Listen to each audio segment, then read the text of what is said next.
Hello, আমার নতুন একটা ব্লগে জানাই তোমাদের অনেক অনেক স্বাগত। সেদিন ছিল সোমবার, ভোর ওই 4:20 মতো বাজে, জন্মাষ্টমীর দিন। তাই ভোর ভোর উঠে গেছি ফুল তুলবো বলে। বাইরেটা দেখো ঘুটঘুটে তখনও অন্ধকার। চলো কাছে গিয়ে দেখি ফুল পাই নাকি। সারা রাত ধরে বৃষ্টি হয়েছে আর দেখো গাছে সেরকম ফুলই নেই মনে হচ্ছে। চলো কাছে গিয়ে দেখি। না, দেখছি মা বেছে বেছে কয়েকটা ফুল পেয়েছে। তবে জানো তো, সারা রাত বৃষ্টি হওয়ার জন্য বেশিরভাগ ফুলটাই দেখছি এই যে মাটিতে পড়ে আছে। কিছু ফুল পেয়েছি, মালা করব কিছুটা, কিছুটা পুষ্পাঞ্জলির জন্য নিয়ে যাব পুজোতে। আমাদের ঘরে গোপাল নেই, কিন্তু আমরা যেখানে পুজো দিতে যাই সেখানেই দিই।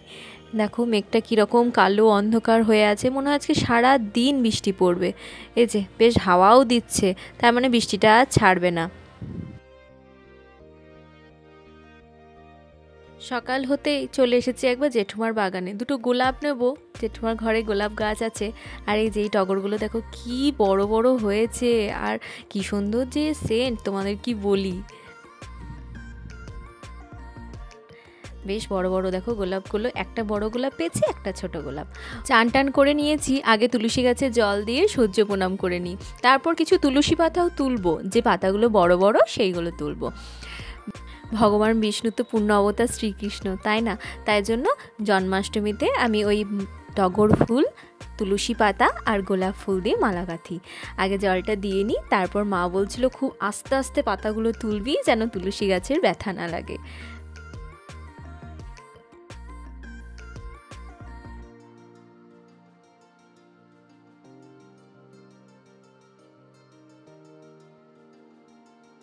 তোমাদের তো আগেই বললাম আমার ঘরে গোপাল নেই, তাই জন্যই কৃষ্ণটাকেই পুজো করি। চলো প্রথমে এমনি একটু মালা গেঁথে নিই, ঠাকুরকে দিয়ে নিই, তারপর আসল মালা গাঁথবো গোপালের জন্য।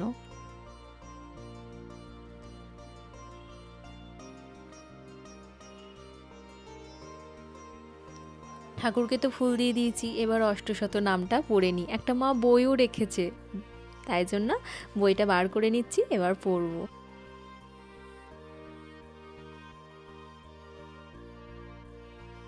আমি জানো তো অনেক দিন আগে থেকেই জন্মাষ্টমী পালন করি। আর যবে থেকেই পালন করি মা শিখিয়েছে চান টান করে এসে জন্মাষ্টমীর দিন ঠাকুরের অষ্টশত নাম পড়তে হয়।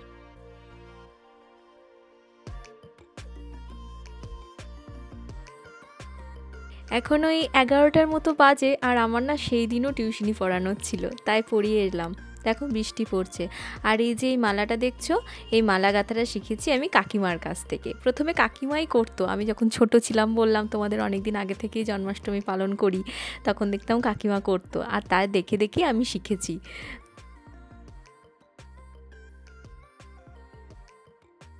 এই যে কমপ্লিট মালা গাঁথা, মাঝে একটা লকেটও করে দিয়েছি গোলাপের। কেমন হয়েছে একটু কমেন্টে জানিও তো।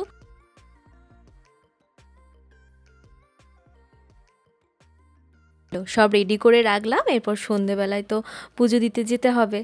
আর এইদিকে দেখো দুপুর থেকেই মা লুচি করতে লেগেছে। বললাম না তোমাদের যে রাতের বেলায় পুজো, তাই দুপুর থেকেই লুচি ঘুগনিটা করে রেখে দিল। অবশ্য আমাদের সেদিন আর তালের কিছু হয়নি, আমাদের ঘরে তো বললাম গোপালের পুজো হয় না, তাই জন্য আর মা তালের লুচি বা ফুলুরি কিছুই করে উঠতে পারেনি। এটা নিরামিষ করে বানাচ্ছে ঘুগনিটা। এই যে আদা লঙ্কা বাটাটা দিয়েছে, আর বেশি করে একটু টমেটো দিয়েছে। কী যে ভালো হয় নিরামিষ এই ঘুগনিটা। এই যে হলুদ দিল, একটু লঙ্কা গুঁড়ো, একটু নুন, একটু মিষ্টি, সব কিছু দিয়ে ভালো করে কষিয়ে নেবে। মশলাটা কষিয়ে এলে ওপর থেকে সেদ্ধ করে রাখা ঘুগনির মটরগুলো দিয়ে দেবে, আর শেষে নামাবার আগে একটা আলুকে ম্যাশ করে দেবে গ্রেভিটা ভালো হওয়ার জন্য। গরম মশলাও একটু দিয়েছিল। এই যে সমস্তটাই হয়ে গেছে, ঘুগনি তো রেডি। এরপর মায়ের হাতে হাতে চলো লুচিগুলো ভেজে দিই। মাও তো সেদিন উপোস করেছিল, তাই মাও ঘুগনিটা একটু চেখে দেখতে পারেনি যে নুন মিষ্টিটা ঠিক হয়েছিল নাকি। কিন্তু মা কিন্তু খুব সুন্দর করে, জানো তো, না চেখে দেখলেও সব কিন্তু ঠিকঠাক থাকে।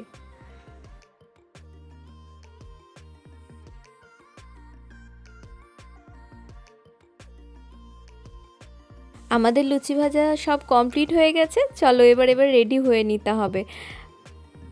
তখন ওই সন্ধে 6:30 7টা বাজে, আমরাও রেডি হয়ে গেছি। মা এদিকে পুজোর সব কিছু নিয়ে যাবো এবার পুজো দিতে, আর এদিকে কাকিমাও চলে এসেছে। বৃষ্টি তো পড়ছিল বললামই, তাই ছাতা নিয়ে মাথায় ঢাকা নিয়ে আমরা সব যাচ্ছি পুজো দিতে।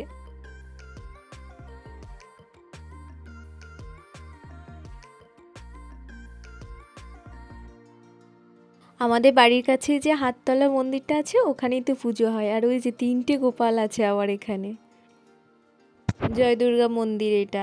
তাই এই যে জয় দুর্গা ঠাকুরের ছবিটাও বাঁধানো থাকে সব সময়। নিত্য পুজো হয় তো। আর ওই যে দেখো আমার মালাটা দিয়েছে গোপালকে, কি ভালো লাগছে দেখে, তোমাদের কি বলবো। পুজো প্রায় কমপ্লিট, পুষ্পাঞ্জলি দিয়ে হোমযজ্ঞ হয়ে গেছে। চলো এবার বাড়ি ফেরার পালা। আজ তাহলে ব্লগটা এখানেই শেষ করছি। ভিডিওটা ভালো লাগলে একটা লাইক করো, কমেন্ট করো, আর চ্যানেলটা প্লিজ একটু সাবস্ক্রাইব করো। দেখা হচ্ছে নেক্সট ব্লগে।